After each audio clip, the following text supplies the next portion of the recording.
Good morning, all, and welcome. And I just wanted to do a show today about the new moon and what does it mean to you. One thing, when I was a messianic years ago, messianic Hebrew or whatever, Christian, whatever you want to call it, one thing that really was fantastic was a friend of mine's congregation, we would have a new moon service, and the new moon service was awesome because we would go out with our shofars and we would spot the moon and blow the shofar, and then we would eat, have a meal of fellowship, and it was really great. But one thing I noticed when I got into more of rabbinical, and this is not a downplay or anything coming against it, it's just it's not as personable. You would have a service, yes, but it didn't actually happen on the new moon sometimes. It did sometimes, but there was really nothing involved with going out finding it and things of that nature. And to me, it was a downgrade. Nothing against the rabbinical side. I'm not comparing apples to oranges here. I'm just saying for me personally, which is what my channel is about. And then when I came out and went into Gnosticism and paganism and things of this nature, really didn't understand. I mean, I know the importance of the beginning, the new birth. I knew that, the importance of it. But man, I'll tell you something. I found me a group that I'm a part of now. It's a primitive Hebrew group. And I went to the service last night for the first time of the new moon. I've been to them before with different forums, but last night we had the Hanukkah and the uh, new moon service. And when I say primitive, we, before Second Temple Judaism, before the rabbis, before Talmud, before maybe even the Torah as we know it today, we're going way back. Um, but man, I'm gonna tell you something. I had the greatest time. It was it was less than an hour.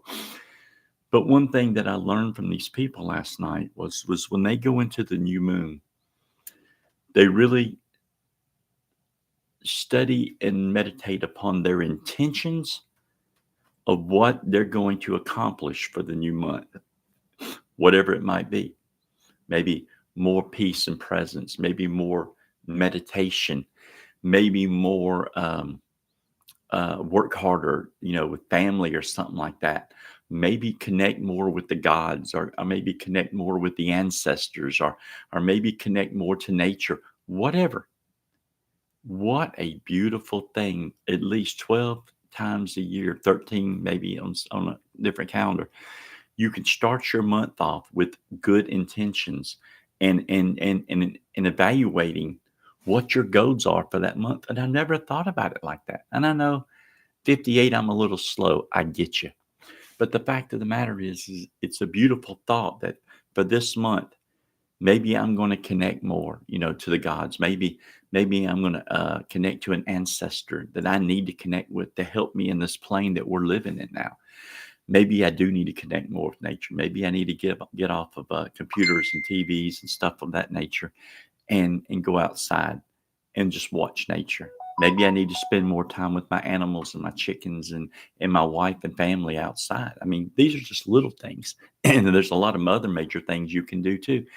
But if you think about it, your whole basic faith venture should be more of intentions of making you a better father, making you a better uncle, making you a better dad, making you a better son, making you a better whatever employee.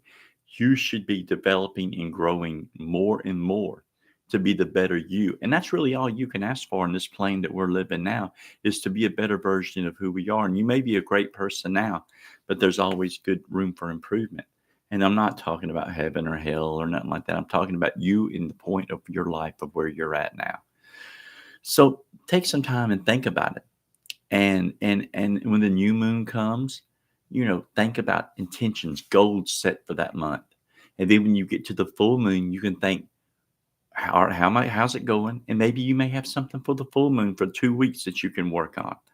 So this is the whole thing. This is one thing I like about, the Coburn Bible and books of these natures is it's up to you. It's up to you to work upon yourself. Nobody's going to now. Yes, your ancestors can help you, guide you. The gods can not all the time will help you, guide you into these things. But really, it's up to your intention to be a better person, to be better at whatever your craft is, to be better, to be a part of this world that we're living in, to be a light. And that's one thing I'm glad about being Hanukkah and Christmas and Yule. And I think there's a festival of light within Buddhism or Hinduism. I can't think of which one it is in this darkest time as we enter the winter solstice, the shortest day of the year.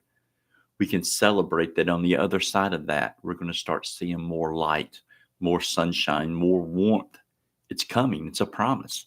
And the same thing with your life. You may be down and out right now or depressed or angry or whatever. You don't have to stay that way. You don't have to stay on that way. Work on yourself. It's called shadow work. Work on yourself to develop yourself to be a better person. Well, why? It doesn't mean anything. It means everything. It means everything to your children. It means everything to your family. It means everything to your coworker. It means everything to your ancestors who have gone before you, to change the traits and failures that they had. You've always got something to work on. You always can correct the failures of the past ancestors of where they may have failed. So think about that.